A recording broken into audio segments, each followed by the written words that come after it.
Welcome back to the Ptolemy channel.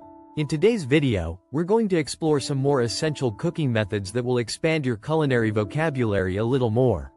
Let's dive right in. Broiling. First up, we have broiling. This method involves cooking food with direct heat from above, usually in an oven. For example, you can broil the fish in the oven by placing it under the heating element for a few minutes until it's golden and crispy.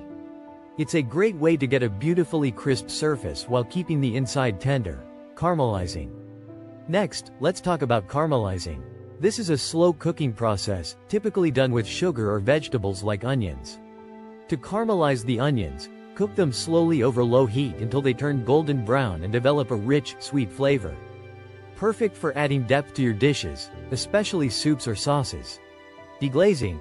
Now, after cooking your meat, you might notice some tasty bits stuck to the bottom of the pan. This is where deglazing comes in. After cooking the meat, deglaze the pan with a splash of vinegar to loosen the tasty bits stuck to the bottom and create a flavorful sauce. This is a great technique for making a rich, savory sauce. Poaching. Moving on to a delicate method, poaching. To poach an egg, simmer it gently in water just below boiling until the whites are set but the yolk remains runny. This technique works wonders for eggs and even fish, creating a soft, tender result. Griddling. Now, let's talk about griddling. On a hot griddle, cook the pancakes until both sides are golden brown and slightly crispy. A griddle is great for making pancakes, burgers, and even grilled sandwiches. Frying. Next is frying. To fry the chicken, heat oil in a pan and cook the pieces until they are crispy and golden brown on the outside.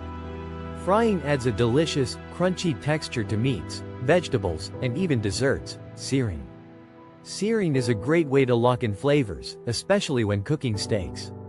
To sear the steak, quickly cook it on high heat in a hot pan to create a flavorful, browned crust on the outside while keeping the inside juicy and tender. Macerating. Lastly, let's talk about macerating. This is often used for fruits like strawberries.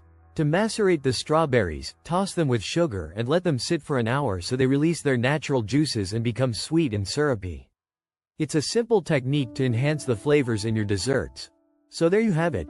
These 8 more terms are perfect for improving your IELTS vocabulary and for talking about food in everyday situations. If you found this video helpful, don't forget to like, subscribe, and hit the bell icon for more educational content like this. Happy learning with Ptolemy.